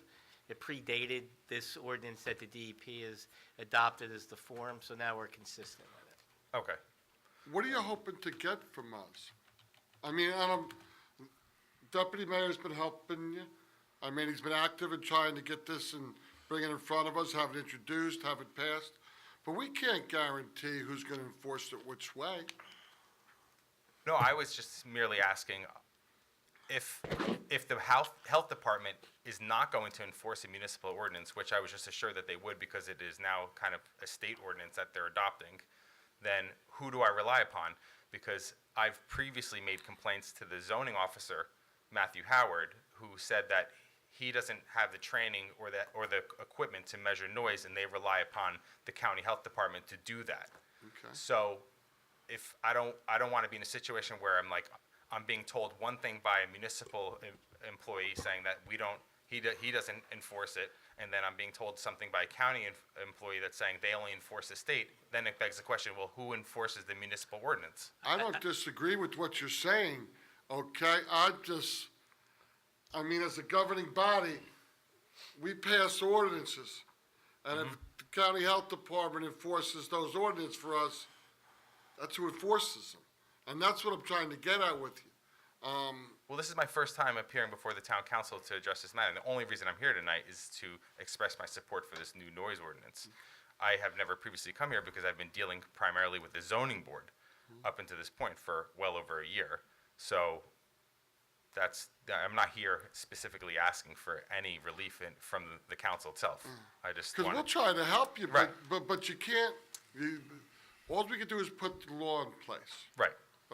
That's what our job is as a governing body. Right, and I now can rely upon the enforcement I branch hope you can. I hope of the you can. municipality or the I see county. a lot of laws in the United States of America that are broken on a daily basis, and they're not enforced. Right, well... Okay? So if I may, Councilman Walsh, just to offer a little more insight to this, Mr. Parisi is right. He has gone to Matt Howard, our Director of Land Use, I believe on multiple occasions, of which I believe he just filed another new complaint the other day, I think. But the original complaint, Mr. Howard is not trained or certified in any sort of noise measurement. So I believe, Mr. Parisi, you had the County Board of Health go out and do a measurement. This is going back now before you filed the initial complaint with the zoning board. So based on that county health report, there was no noise violation. Okay, so, Mr. Parisi was requesting that we hold up the Texas Roadhouse case because the Escape Theater had failed to, let's say, honor their testimony that they had at the zoning board, where they had stated they would have, no more noise than what came from Route 9 audible to any of the surrounding properties. Who did he ask to hold that up, Mr. Herman? Pardon? Who did he ask to hold up the opening of another restaurant? He asked my office. He asked my office, and then he went to the zoning board and he filed appeal of the zoning officer's decision to stop the Texas Roadhouse project because of the noise issue. Okay. So when this originally came in, we had discussed it, and I might not be a lawyer, but I stayed at a Holiday Inn Express last night.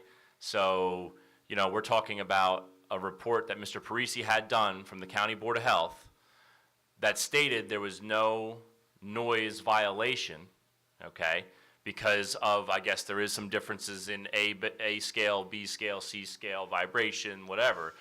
But how could how could the zoning officer, who's under my jurisdiction, right, stop a project based on one person's opinion of a noise problem when their own conversation with the County Board of Health confirmed that there was no noise problem? Now, I'm not saying you don't have an issue. What I'm saying is, how could I go to Texas Roadhouse and their team of lawyers and say that we have one resident in town who feels that they violated their zoning approval, and that I should hold up their project in the meantime? I'm pretty sure the lawsuit would come in faster than Mr. Parisi's email came in to us about the problem. So we had to move forward. We declared that he did not have a noise issue at the time, and he appealed to the zoning board. And as I understand it, the zoning board did vote 4-3 denying your appeal. You had stated earlier that our zoning officer was never actually out there. He wasn't out there when he first testified in the first hearing. He did go out there in between the hearings, but he did not testify in the second hearing. So that statement's not exactly true, but neither here nor there. Yeah. Well, because he didn't testify, Right, so that was the reason. But so now we have a new model noise ordinance that Deputy Mayor Nicastro has assisted you in trying to get passed. so that we can potentially measure at these other scales. It's going to still require the County Board of Health to go out and do it, where we don't have the training nor the equipment to do that, which is fine. And, we will see what the County Board of Health comes back with when they do their reports. Now, I know that, I believe in your most recent complaint, I think filed either this week or the end of last week, you had stated there was a complaint, or there was a 2 decibel violation to the noise ordinance, is that correct? Something along those lines? County Health Department came back out this May of 2017 and took measurements in which they did measure noise, and it was on the A scale, which was the scale that the board was interested in. Right, okay. To. So in that case, we would then take their report, we would issue a violation letter to the Escape Theater, and just like everybody else, they would have 2 weeks to fix it, okay? At that point, we would have to get the County Board of Health out there again to remeasure, and if they comply at that time, they're in compliance with our ordinance, okay? So this is gonna be an interesting issue moving forward. A lot of technicalities. Well, there's a lot of technicalities, but we have to be the same with everybody. So, like I said, I'm not disagreeing that potentially you have some noise issues that I personally have not experienced, nor have I been out there. But I think some of your own reporting has hurt you in the past related to the County Board of Health. Well, with all due respect, a couple things. One, when you say that I tried to hold up the Texas Roadhouse project, I wasn't trying to hold up their project. It was a bifurcated application, and without getting into all of it, they were asking for a continuation of existing variances and waivers, and it was our position that they were not in compliance with their prior approval, and we thought that the board should force them under the municipal land use law to be compliant with all of their prior approvals before they get new approvals. We were just simply asking the board to enforce what is their statutory obligation to do so. Okay, I wasn't trying to be a jerk and hold up their project. I never said that. I said you were trying to stop the project, which is exactly what you just described. You just described it differently. That's all. I'm not disagreeing with you. These are the facts. Right. So the initial Monmouth County Health Department came out in May 2016. I filed my complaint in February. So they relied upon a report that was issued by the Monmouth County Health Department that was done 7 months earlier when the theater had just opened and the noise was at a different level, and I hadn't developed a pattern of when the noise was occurring the loudest, so it just so happened that when she came out at that time, it wasn't that loud. Don't want to bore you. She came out again. We are where we are. I'm hoping that the new noise ordinance is going to be enforceable, and that going forward, the theater is going to realize that they cannot continue to operate the way that they've been operating, whether they decide that they want to soundproof their theater or turn down the volume, whatever they have to do to make sure that we have peace and quiet is all I'm hoping for. And I want to thank you, Deputy Mayor, for introducing this. Mr. Herman, I invite you, look, you went and walked the trails with another lady. If you want to come to my property, or I'll let you know when the noise is loud, and, if you want to come over to hear it for yourself, I invite you to come. If you feel like you need to hear it for yourself. Okay? So I thank you, everyone. Have a good night. It's been an interesting meeting. Same to you. All right? Thank you. And by the way, the Yankees won 6-4. I know. I felt they were coming back. I did. Is there anyone else that wants to come up regarding this ordinance? Seeing none, I'll close this portion of the meeting. I would like to give you a bit of information. The municipal offices will be closed. Wait. Mayor, you need to vote. Motion that ordinance number O-17-13, I'm sorry, I don't have my glasses. Sorry, I'm exhausted. Be finally passed and adopted, and that notice of its passage and adoption be published in the 10/2017 issue of the Asbury Park Press by reference to its title only. Second. Roll call. Mrs. Smith? Yes. Mr. Walsh? Yes. Mr. Nacastro? Yes. Mayor Berger? Yes. Now unfinished business. Is there any unfinished business? No. For information, I would like to let you know that the municipal offices will be closed on Tuesday, November 7 for Election Day, and Friday, November 10th for Veterans Day. The general election is Tuesday, November 7th. The polls open at 6 a.m. and close at 8 p.m. Our next meeting is Tuesday, November 14, executive session at 6:30, regular session at 7:30. Is that a Tuesday night? What? November 14th, is that a Yes. Monday? It's a Tuesday. Don't we have league municipalities that week? You do, Bob. Yes, we do. We do. That is an That's issue. great. That is an issue. Whoever scheduled the meeting then. When would you like it? Can we do it the 21st, people, instead? I'm just asking a question. That would probably be 2 days prior to, is it Yeah, 2 days prior to Thanksgiving? so what? What? I thought I got married last Thanksgiving. Gotta get ready, get ready. What date? Turkey ready. The 21st, you're suggesting? Well, I'm not, I don't mind you. We're not gonna, I'm not gonna be, I don't think any of us are gonna be here on the 14th, so that's a good point. Yeah, I'm not gonna be here. Yeah, let's just cancel. I'm available for the It's your only November 21st. meeting, though, Pat. I'm available for the 21st. Mayor, I'm available on the 21st. Councilwoman? I'll do it. Meeting's November 21st. Pauline. Motion to adjourn.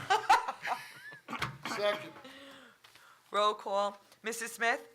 Yes. Mr. Walsh? Yes. Mr. Nacastro? Yes. Mayor Berger? Yes. Who's gonna make the pies? You're gonna be here. Stop it, who's gonna No? make the pie? Who's Stop gonna by make the pie? Battleground on one of your 37 days off.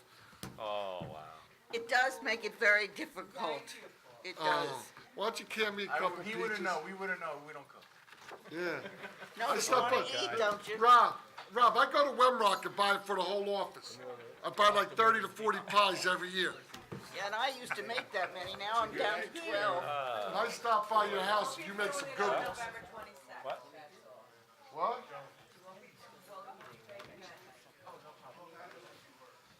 I'm not listening to Pauline. I don't know. So, Damn it. Damn it, Jim. how you been, Paul? Paul Snyder. Nice to meet you, Paul. Man, I should have had you come up.